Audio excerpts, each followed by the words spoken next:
I'm Brett, this is Mo on Video on YouTube, and if you haven't already, click the subscribe button down below as new video content is posted weekly on this channel. Today I'm taking a look at Cinetone settings. It's a new hack for the A7S III, and also I'm going to talk about why I sold my Panasonic S1.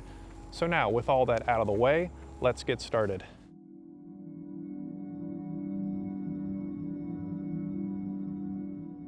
Now, I will be filming the duration of this video with this Cinetone hack, so you let me know what you think. This should fix a lot of the skin tone issues that the A7S III has, along with other Sony cameras. I will put a link in the description below. You can take a look. All I did was follow the instructions verbatim in terms of how to achieve this image. So this is the final product. If anything, maybe there's a little bit of a contrast differential, but it's pretty much exactly what the instructions said. Now, moving on to the S1, the Panasonic S1 was a really tough camera for me to let go of. I sold the Panasonic S1 to purchase the A7S III. And the S1 had a lot of great things going for it. The IBIS was really good. And as a matter of fact, I was able to film along with other team members. We were able to film corporate events with just the camera and the kit lens. That's a 24-105 f4. And in addition, the S1 had really great image quality, 4K 60p, 8-bit, albeit with the crop.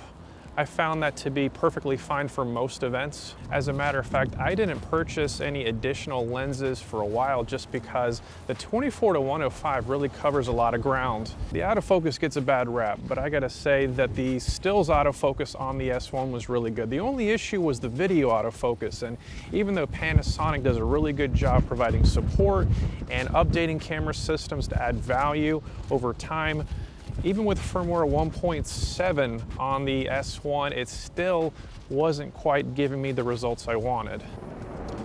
There's a helicopter right now. Looks like he's landing in Hudson Yards, or the helipad in front of Hudson Yards. So a few things the S1 got wrong was the weight.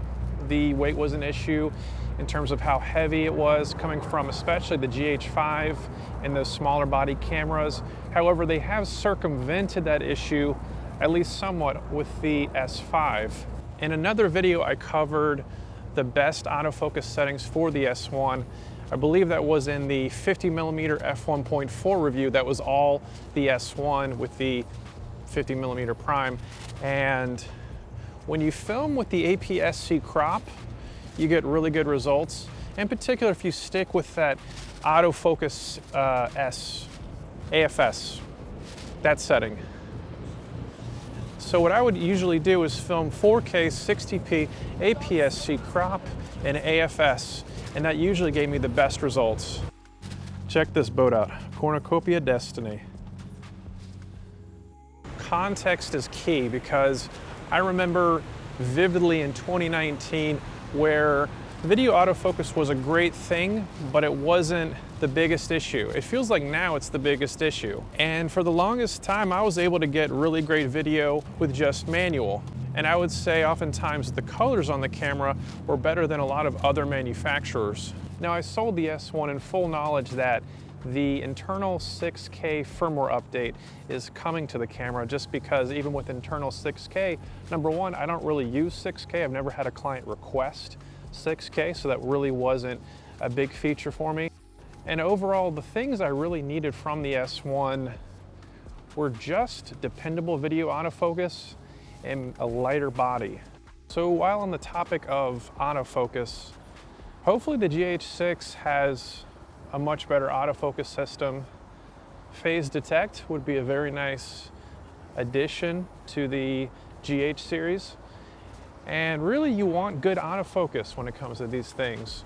Unless you're filming predominantly in manual, autofocus is something that comes up. I mean, for instance, when you're doing a talking head interview, you don't want there to be that background pulsing you get with the Panasonic series, where if you're filming somebody and you have the background doing that blinking that it does when it's trying to lock onto a subject, that can be really problematic.